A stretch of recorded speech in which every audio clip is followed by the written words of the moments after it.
दोस्तों, आपका बहुत बहुत स्वागत है, अभिनंदन है आपके अपने YouTube channel Aryan institute Allahabad में। दोस्तों, आज हम आपसे बात करने वाले हैं अपने नेक्स्ट अगले टॉपिक पर। आप जानते हैं कि आपके सामने लिखा हुआ है हिंदी प्रथम सेमेस्टर पाठ्यक्रम। आपका पता है कि ये हमारा पाठ्यक्रम दोस्तों है DL का, DL और एड का। DL प्रथम सेमेस्टर के पाठ्यक्रम पर हम आपसे बात कर रहे हैं।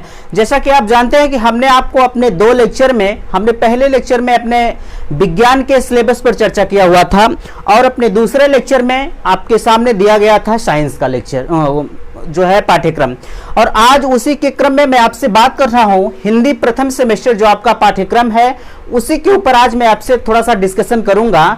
उसमें क्या होता है, जैसे अगर हम आपसे कहें कि पाठ्यक्रम आपका एक दायरा बताता है कि आपको किस दायरे के अंदर पढ़ना है, ठीक ना। तो चलिए देखिए, आज हम सिर्फ आपको पाठ्यक्रम बताएंगे। मैंने आपसे कहा है कि मैं आपको जितने भी सब्जेक्ट हैं प्रथम सेमेस्टर के DL में, मैं सारे चैप्टर को, सारे सब्जेक्ट को यहां से मैं आपको कवर कराने का प्रयास करूंगा।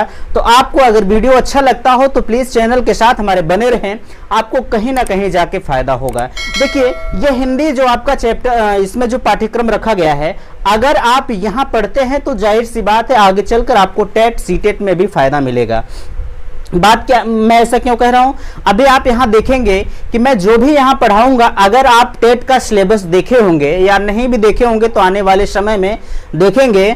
अगर आप टेट का सिलेबस देखेंगे तो सारा सिलेबस उठा के यही दिया गया है। हालांकि कुछ सिलेबस छोड़े गए हैं। देखिए, अभी तो आप सीढ़ी चढ़ने जा रहे हैं, आगे चलकर आपको दूसरे सेमेस्टर में, तीसरे सेमेस्टर में आपको अच्छे से मैटर दिया जाता है। ऐसा नहीं कि आपको जब सीढ़ियां चढ़े तैसे आपको ऊपर उठा दिया जाएगा, नहीं।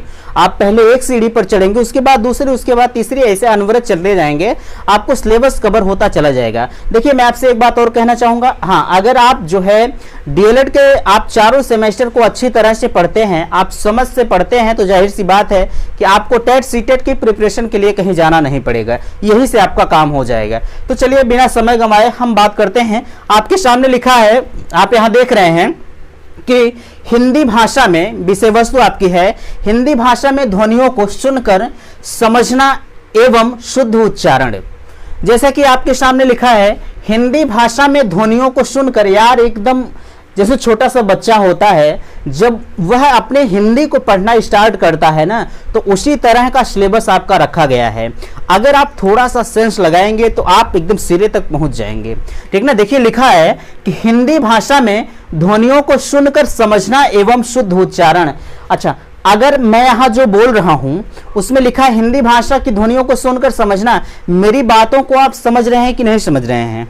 समझ रहे हैं, मैं जानता हूं। और उसमें क्या है, आपको दिया जाएगा कि आप शुद्ध उच्चारण कैसे करेंगे, आप शुद्ध उच्चारण कैसे करेंगे, इसमें यही सब बताया जाएगा। और इसमें थोड़ा सा यहाँ डीप और जाया जाएगा। जैसे आपके वर्णमाला होते होंगे, वर्णमाला आपको पता होगा, स्वर और व्यंजन पता होंगे, इसी तरह के आपसे क्वेश्चन इसमें आएंगे। पहले चैप्टर में आपके जैसे वर्णमाला कई चैप्टर में आपको पढ़ाया जाएगा, ऐसा नहीं कि सिर्फ यही नहीं। अभी आगे हम बताते हैं कि आपको वर्णमाला और कहाँ पढ़ना है। वर्णमाला क ख ग घ अंग नहीं होता है, ठीक ना, ये नहीं है। जैसे स्वर किसे कहते हैं, व्यंजन किसे कहते हैं, ऐसे से बहुत सारे आपको पढ़ने हैं, ठीक ना। आपके सामने लिखा है कि हिंदी भाषा में ध्वनियों को सुनकर समझना।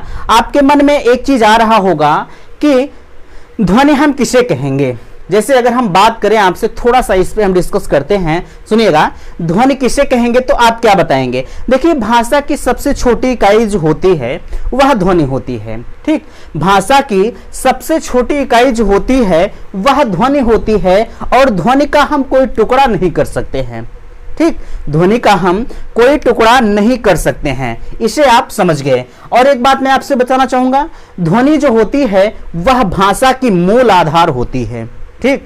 भाषा की मूल आधार होती है, मीन्स वहीं से आधार चालू होता है। जैसे एक छोटा सा बच्चा होता है, जब वह बोलना शुरू करता है तो उसका वही मूल आधार होता है, ठीक ना। आप बच्चा होता है, क ख ग घ अंगा शुरू करता है बोलना या लिखना शुरू करता है तो सबसे पहले क लिखता है, और जब उस क को समझ जाता है तो उसका वही मूल आधार हो जाता है। वह बच्चा उसी तरह उसी क्रम में धीरे धीरे सीखता हुआ चला जाता है। तो आप भी उसी के समान है। आप डीएलएड के क्षेत्र में अभी नए हैं तो आपको भी उन्हीं बच्चों की तरह सीखना है। बच्चों से आप ये भी जानते हैं कि बच्चों से आपको बिहेव करना है। आगे चलकर आप टीचर बनेंगे तो बच्चों से कैसा बिहेव करेंगे, उसी के क्रम में ये सब आपको सीखना है। ठीक ना। आगे क्या है, जैसे अगर हम कहें आपसे कि शुद्ध उच्चारण, आपको शब्द दिया जाएगा। ठीक, आपको शब्द दिया जाएगा और उसमें आपको कहा जाएगा कि थोड़ा सा आप शुद्ध उच्चारण के बारे में बताएं। शुद्ध उच्चारण कैसे किया जाएगा, किसी शब्द को आपको वह बताना होगा। जाहिर सी बात है कि आप शुद्ध उच्चारण तभी कर पाएंगे जब आपको व्याकरण का ज्ञान होगा। ठीक ना, आपको जब व्याकरण का ज्ञान होगा तभी आप शुद्ध उच्चारण का ज्ञान कर पाएंगे। ठीक ना। आगे क्या है, इसे तो हो गया। देखिए ये आपको सिलेबस का दायरा हम बता रहे हैं, अभी आगे भी इसका हम डिस्कशन करेंगे, बहुत विस्तृत रूप से पढ़ाएंगे यार, आपको बड़ा मजा आएगा पढ़ने में। तो इसीलिए मैं कहता हूं कि अगर आपको वीडियो पसंद आता है तो हमारे साथ आप बनिए, चैनल को सब्सक्राइब करिए। ठीक ना। और हाँ, वीडियो पसंद आए तो लाइक जरूर किया करें। आगे क्या है, आपके सामने लिखा है देवनागरी लिपि को सुनकर, देवनागरी लिपि के समस्त लिपि संकेत। ठीक, देवनागरी लिपि के समस्त लिपि संकेत, स्वर, व्यंजन, संयुक्त वर्ण, संयुक्ताक्षर, मात्राओं का ज्ञान। ठीक, ये आपको पढ़ना है। इसमें क्या होता है, जैसे यहां लिखा है कि देवनागरी लिपि। ठीक, आपके सामने लिखा है कि देवनागरी लिपि। देखिए देवनागरी लिपि जो आपकी होती है वह बाएं से दाएं लिखी जाती है। ठीक ना, देवनागरी लिपि आपकी बाएं से दाएं लिखी जाती है, आपको बहुत अच्छी तरह से पता है। रही बात आगे इसमें लिखा हुआ है, आप यहां देख रहे हैं कि लिपि, जैसे देवनागरी लिपि का संकेत क्या होता है, देवनागरी लिपि का संकेत क्या होता है, इसको भी आपको पढ़ना है। ठीक ना, देवनागरी लिपि के संकेत क्या होते हैं इसको भी आपको पढ़ना है। और आगे आपका क्या है, जैसे यहां लिखा है कि स्वर क्या होते हैं, स्वर क्या होते हैं, इसको भी आपको पढ़ना है। अरे यार, स्वर व्यंजन तो आपको ही आता होगा। स्वर किसे कहेंगे, व्यंजन किसे कहेंगे, संयुक्त वर्ण किसे कहेंगे, संयुक्त अक्षर किसे कहेंगे। जैसे अगर हम एक साधारण सा क्वेश्चन आपसे करें कि स्वर हम किसे कहेंगे, स्वर हम किसे कहेंगे, तो आप बताएंगे कि स्वर वे वर्ण होते हैं जो, ध्यान से सुनेंगे, स्वर वे वर्ण होते हैं जो बिना किसी की सहायता से बोले जाते हैं। ठीक, बिना किसी सहायता से बोले जाते हैं, वही हमारे स्वर होते हैं। ठीक ना, इसे आप समझ गए। अब आगे लिखा है व्यंजन।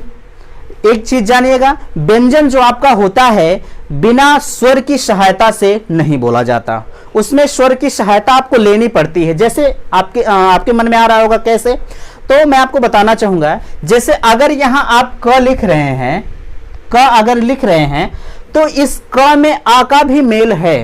ठीक ना, क में आ का भी मेल है। जैसे अगर आप क कहते हैं तो क आ उसमें आ रहा है कि नहीं आ रहा है, आ रहा है।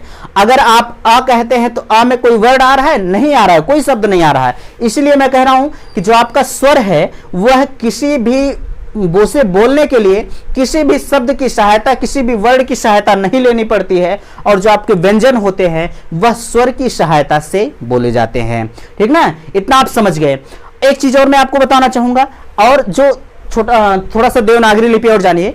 देवनागरी लिपि जो आपकी होती है वह देवनागरी लिपि को हम हिंदी की लिपि भी कहते हैं। आपके एग्जाम में आ सकता है क्वेश्चन, कैसे वो पूछ लेगा। जैसे आपके एग्जाम में आता है, सेमेस्टर एग्जाम में 5 क्वेश्चन बहुविकल्पी होते हैं। ठीक ना, उस बहुविकल्पी एग्जाम में आपके सामने दिया जा सकता है कि हिंदी की लिपि को हम कौन सी लिपि कहते हैं। ठीक ना, तो अगर आपको देवनागरी लिपि आता रहेगा तो आप देवनागरी लिपि लगाएंगे। वहां ब्राह्मी लिपि, कई लिपियां आपको दी जाएंगी। अभी मैं लिपियों के ऊपर चर्चा करूंगा जब इस चैप्टर पर आऊंगा तब। ठीक ना, इसमें कई लिपि आपको दी जाएगी, लेकिन आपको पढ़ना सिर्फ देवनागरी लिपि है। देवनागरी लिपि में होता क्या है कि हम बाएं से दाएं लिखते हुए जाते हैं। अगर वहीं उर्दू की हम बात करें तो उर्दू आप जानते होंगे, उर्दू दाहिने से बाएं लिखा जाता है। ठीक, ये आपको पता होगा, इसे आप समझ गए। आगे क्या है, जैसे अगर हम आपसे कहें भैया कि संयुक्ताक्षर क्या होते हैं। ठीक, संयुक्ताक्षर क्या होते हैं, ऐसे ऐसे बहुत सारे क्वेश्चन आएंगे। आपको सब कुछ पढ़ना है और सब कुछ पढ़ते हुए आपको आगे चलना है। खैर ये आपका सिलेबस है, सिर्फ आप सिलेबस का ज्ञान अभी रखिएगा, आगे आपको हम बताएंगे कि कैसे क्या होता है। ठीक, इतना आप समझ गए। आगे लिखा है विलोम समानार्थी तुकांत। विलोम समानार्थी तुकांत समान ध्वनियों वाले शब्द की पहचान। ठीक, ध्यान देंगे आप। विलोम समानार्थी, देखिए विलोम जो होता है आपका क्या होता है, विलोम आपका क्या होता है, थोड़ा सा आप हमको बताएंगे। क्या आप विलोम के बारे में नहीं जानते हैं? विलोम के बारे में आप जानते हैं, हमें पता है। ठीक, विलोम के बारे में आप जानते हैं, हमें पता है। समानार्थी भी जानते, अरे यार आप सब जानते हैं। आप ऐसा समझिए कि मैं सब कुछ जानता हूं। यहां मैं क्यों कह रहा हूं आप सब जानते हैं? क्या आप पढ़कर नहीं आए हैं? पढ़े हैं, मुझे पता है, लेकिन आपको सिर्फ क्या करना है, सिर्फ रिवीजन करना है। सिर्फ रिवीजन करना है, आपको सब कुछ कंठस्थ हो जाएगा। ठीक, विलोम शब्द क्या होता है? विलोम शब्द आप बहुत अच्छी तरह से जानते हैं। विलोम शब्द, अगर कोई शब्द आपको दिया जा रहा है, जैसे मैं आपकी बात करूं, अगर विलोम शब्द आपको अगर दे दिया गया है कि अज्ञ का विलोम क्या होगा, अज्ञ का विलोम क्या होगा, तो आप कहेंगे अज्ञ का विलोम विज्ञ होता है। एक चीज जानिएगा, अज्ञ जो शब्द मैं बोल रहा हूं यह 2015 के प्रथम सेमेस्टर के एग्जाम में आया हुआ क्वेश्चन है। ठीक, अज्ञ का क्या होगा? विज्ञ होगा। अगर मैं आपको कहूं कि अर्ध का विलोम, आर्द्र का विलोम क्या होगा, तो आप कहेंगे कि शुष्क होगा।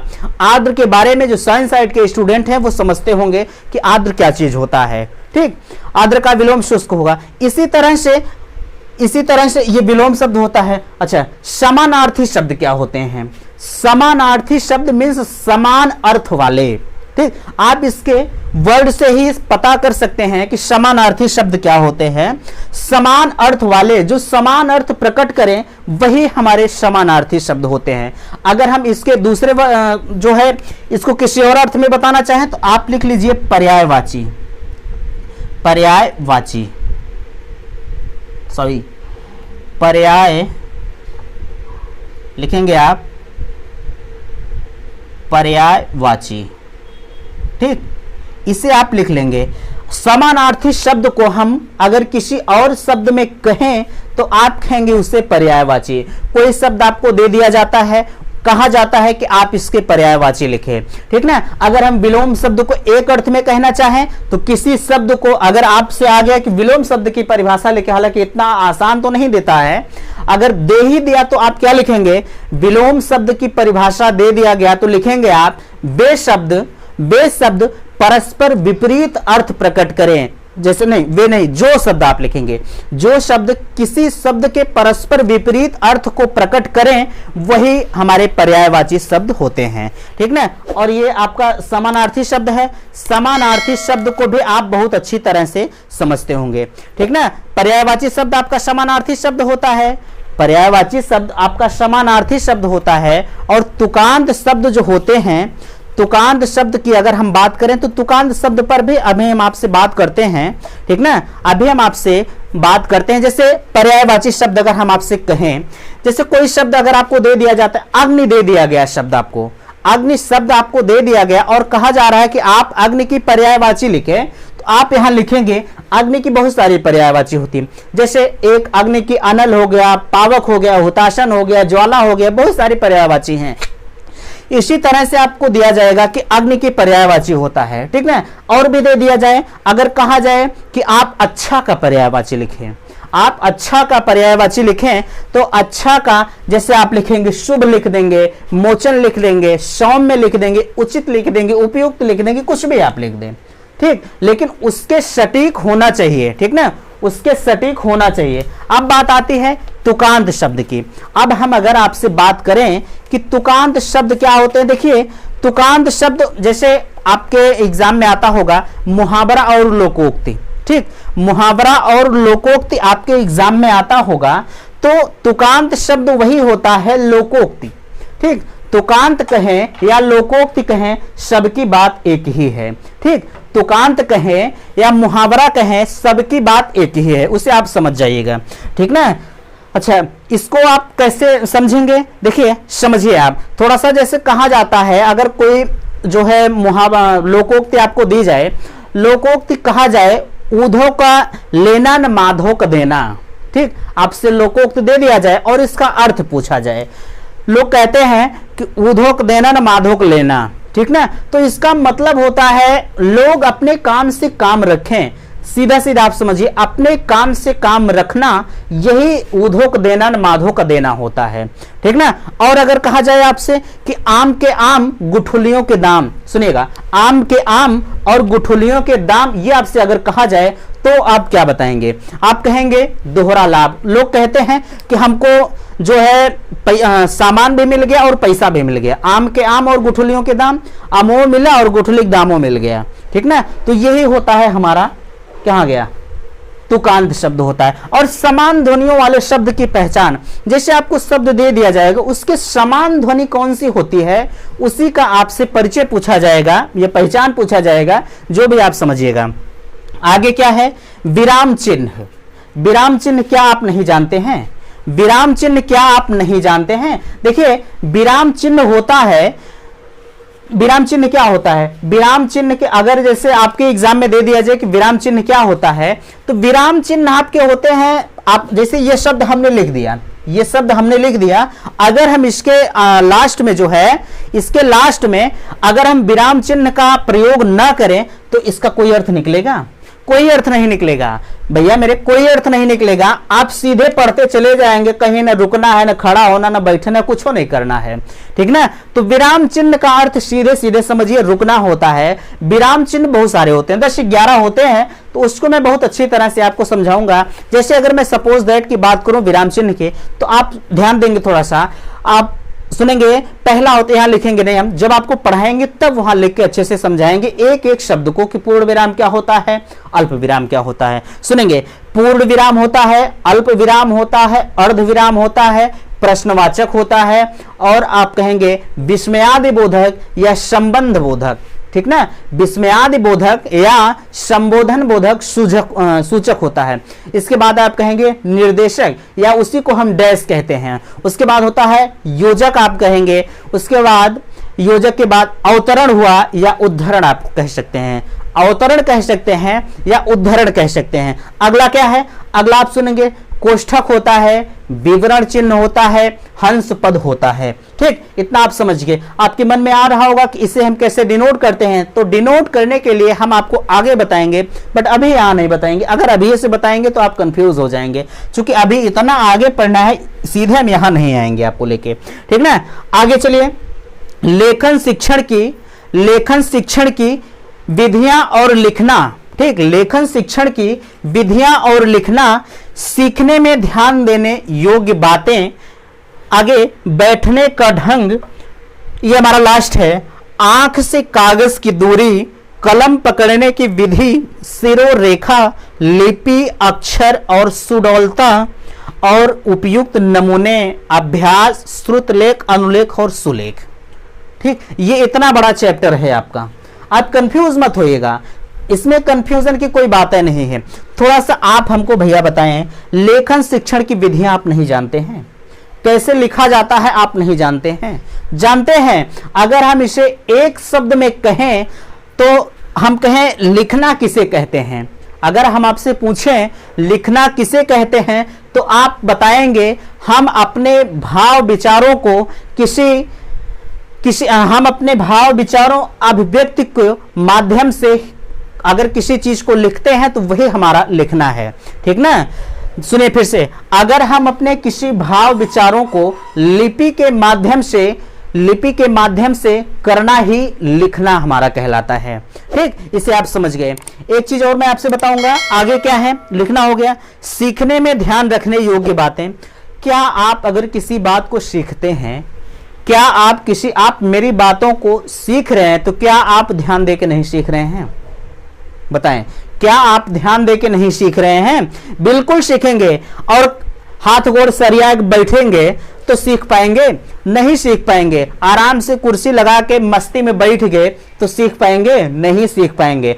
आपको कुर्सी मेज लगा के बैठना है आराम से, जिस तरह से पढ़ाई की जाती है।